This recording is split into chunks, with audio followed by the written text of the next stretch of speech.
네, 한치 앞도 가늠하기 힘든 안개 속 정국이 계속되고 있습니다. 이번에는 박용진 전 의원과 함께 주간 정치에서 정치권 판도 짚어보겠습니다. 자, 의원님, 윤석열 대통령 석방에 여야 셈법이 복잡해지고 있는데 사실 가장 황당한 건 국민들입니다. 어떻게 보십니까? 저도 그렇고요. 국민 여러분들께서도 마른 하늘의 날벼락 이런 느낌이셨을 거예요.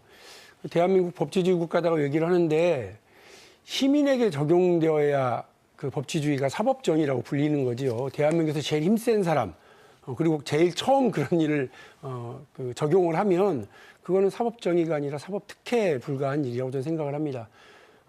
이런 혼란이 계속돼서는 안 된다고 생각하고요.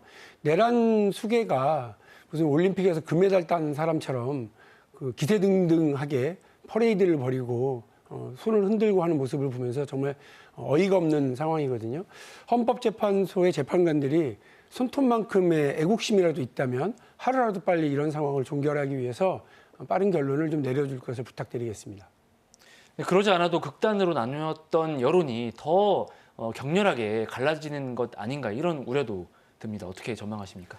이게 비교를 해보면 8년 전에도 똑같은 대통령 탄핵 사태가 있었습니다만 그때는 이 정도까지는 우려가 치닫지는 않았습니다. 네. 딱 하나 달라진 게 있습니다. 그 탄핵을 당한 측인 대통령 측의 여당의 태도입니다. 어쩜 저렇게 자기들이 잘한 것처럼 기세등등하고 아나무인으로 행동을 할 수가 있습니까? 그러니까 광장에서의 분노, 대통령을 선출하거나 지지했었던 사람들의 분노나 실망감을 표출할 수는 있습니다. 그러나 거기에 확성기 노릇을 정치인들이 해서는 안 됩니다. 그것도 선출직 공직자인 국회의원들이 그리고 여당이라고 하는 세력이 그 국민들의 불안을 자극하고 국민들의 분열을 더 부추기는 확성기 노릇을 하고 있다고 하는 점에 대해서 저는 정말 분노스럽고 실망스럽습니다. 의원님께서 당부를 하셨지만 사실 구속 취소 결정 때문에 오히려 더 지지층 그리고 여당 내부의 목소리가 더 강성으로 흘러가는 것 아니냐 이런 걱정도 있거든요. 근데요, 사실 뚜껑 열어놓고 자세히 들여다보면 윤석열 석방으로 국민의힘의 악몽이 시작됐어요. 누구도 그날 밤 계엄의 상황을 지켜본 어느 국민도 이게 뭐 합법적이라고 생각하지 않고 당연히 탄핵 사유이고 파면의 이유가 될 수밖에 없다는 걸 다 알고 있습니다. 국민의힘도 다 알고 있습니다. 그럼에도 불구하고 지금 광장에서의 목소리가 기세등등하니까 거기에 끌려가고 있는데 적당한 수준에서 꼬리 자르기를 하고 적당한 수준에서 거리 두기를 좀 시작을 했었거든요. 그런데 지금 갑자기 윤석열이 석방돼서 나오니까 이러지도 저러지도 못하는 상황.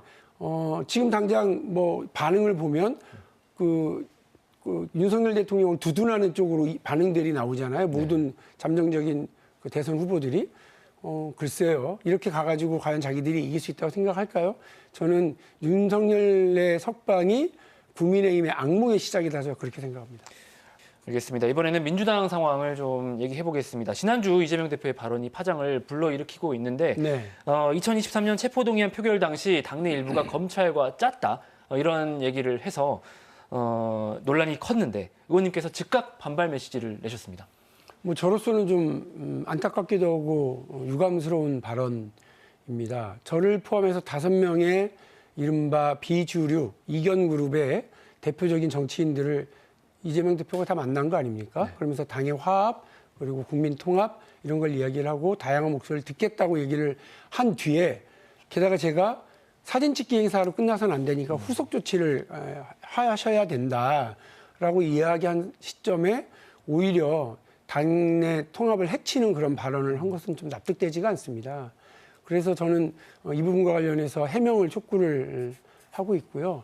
저는 이재명 대표가 이런 발언을 왜 했는지 잘 모르겠고 전혀 우리 국민들이 바라는 내란 추종 세력에게 다시 정권을 연장시켜줘서는 안 된다고 하는 역진 불가능한 국민의 승리, 이거를 민주주의의 승리를 만들어야 된다고 하는 이유 때문에 저도 사사로운 감정 다 누그러뜨리고 그 자리에 나가서 손잡고 웃고 했던 것 아니겠습니까?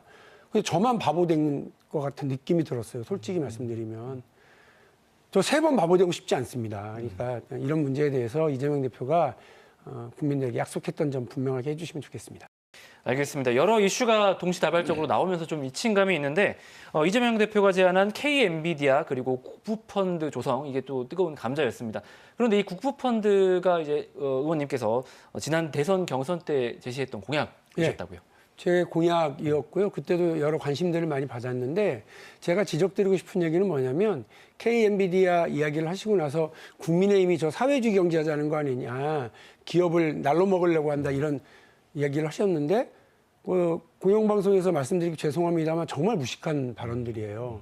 제가 드리고 싶은 말씀은 AI와 관련 혹은 국가 전략산업과 관련해서 국부펀드를 조성하고 쓸만한 기업들을 찾아내고 투자해서 국민들에게 어떤 이익으로 돌려주게 되면 그만큼 재정 부담은 훨씬 줄어들 거다. 이게 제가 4년 전에 제시했었던 경선 과정에서의 말씀이고 그런 부분에 대해서 지금 이재명 대표가 다시 관심을 가지고 있고 민주당이 이 국부펀드 조성과 관련된 계획을 제출하는 걸 보고 다행이라고 생각을 합니다. 이런 논쟁이 조금 더 많아지고 국민들의 살림살이 보탬이 되는 그런 경제적인 논쟁들이 좀 있었으면 좋겠다는 생각입니다. 알겠습니다. 의원님 마지막으로 광주에서 5.18이 또 논란입니다. 네. 5월 단체가 윤석열 대통령 석방 반대 성명서를 내자 국가보훈부가 공문까지 보내면서 압박을 했는데 좀 어떻게 지켜보셨습니까?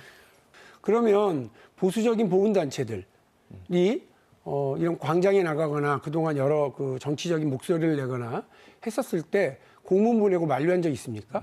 혹은 제재 조치 취한 적 있습니까?